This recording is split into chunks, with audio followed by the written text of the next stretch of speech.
আপনারা দেখতে পাচ্ছেন বর্তমানে আমরা রয়েছি খুলনার উপকূলবর্তী পাইকগাছা উপজেলার লতা ইউনিয়নের ১ নম্বর ওয়ার্ডে।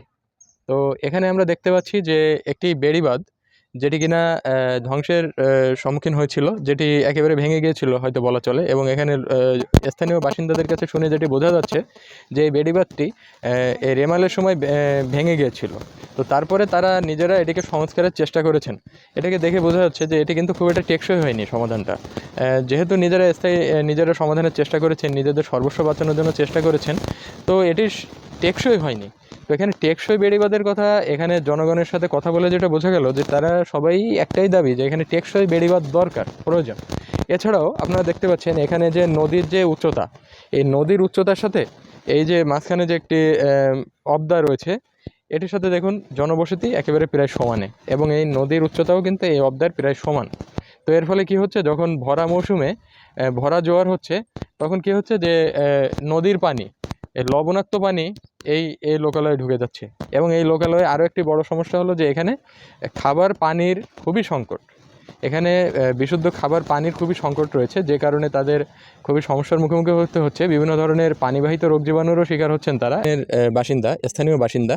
তো ওনার কাছ থেকে আমরা ওনাদের এই ঘূর্ণিঝড় রেমাল পরবর্তী যে তাণ্ডব, রেমালের যে তাণ্ডব এবং এর পরবর্তীতে যা যা সমস্যা হয়েছে সেই বিষয়ে জানতে চাইব।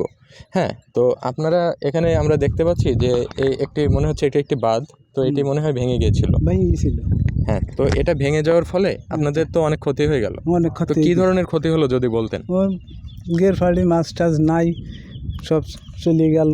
তারপরে এখানে নিজেরা বানবন্দি করলাম নিজেরা। এই বাঁধটিকে আপনারা নিজেরাই মেরামত করেছেন? গ্রামের সবাই মিলে। আচ্ছা, এখানে কি মূলত কি বাঁধ ছিল নাকি না, এমনিতে? বাঁধ এখানে ছিল, জলে ভেঙে গিয়েছিল। ও আচ্ছা আচ্ছা। তো আপনারা ঝড়ের সময় কি এখানে ছিলেন নাকি? এখানে ছিলাম, এখানে ওই ঘরের ভিতরে বাইরে এসে দেখা দেয় করতেছি, ঘরের ভিতরে যাচ্ছি। এই আপনাদের নিকটবর্তী কোনো সাইক্লোন শেল্টার না, নেই? আমার নিকট সাইকেল নেই। ও আচ্ছা, ঠিক আছে। তো আপনারা ঝড়ের ভিতরে এখানেই ছিলেন এবং ছিলাম। আপনাদের এখানে ভেঙেও গিয়েছিল। ভেঙে গেছে।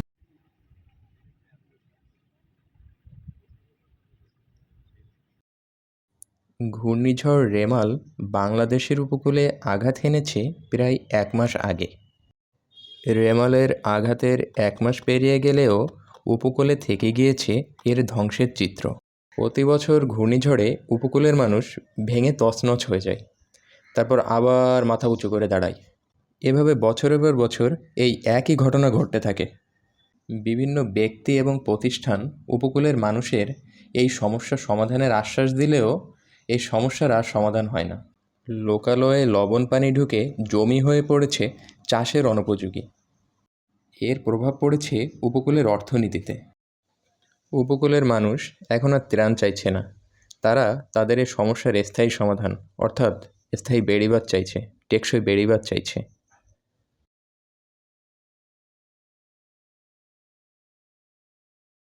এখানে দেখতে পেয়েছি যে এখানে বাঁধটি ভেঙে গিয়েছিল হয়তো রেমালে।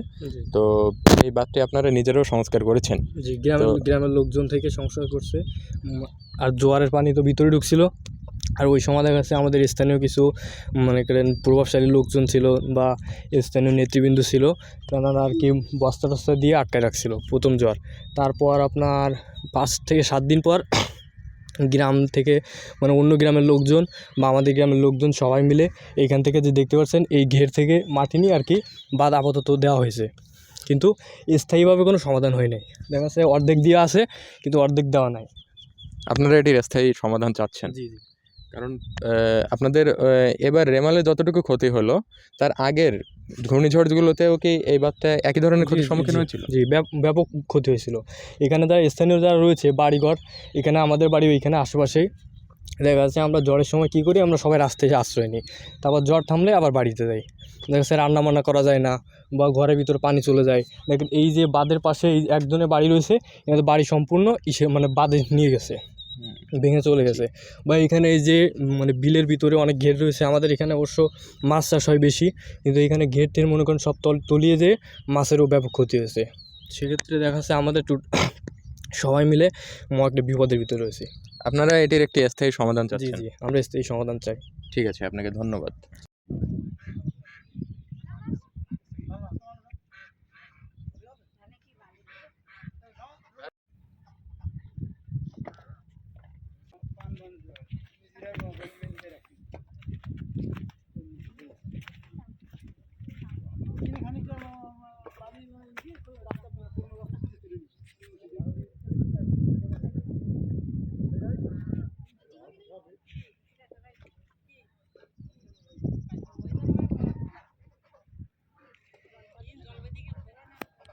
এখানে নদীর যে অবস্থা দেখতে পাচ্ছি, এখানে নদীতে বর্তমানে জোয়ার চলছে এবং তার পাশাপাশি আমরা দেখতে পাচ্ছি যে জনবসতি। এখন এই নদী আর এই জনবসতির মাঝখানে যে একটি নদী বেড়িবাঁধ রয়েছে, এই বেড়িবাঁধের অবস্থা দেখুন, এর হাইট একেবারে নদীর সমানে প্রায়। তো যখন আর কি ভরা সিজন থাকে সেই সময় কি হয়, ভরা জোয়ারে এই এই যে হাইট, নদীর উচ্চতা কিন্তু আরও 4 থেকে 5 ফিট বৃদ্ধি পায় নদীর পানির উচ্চতা।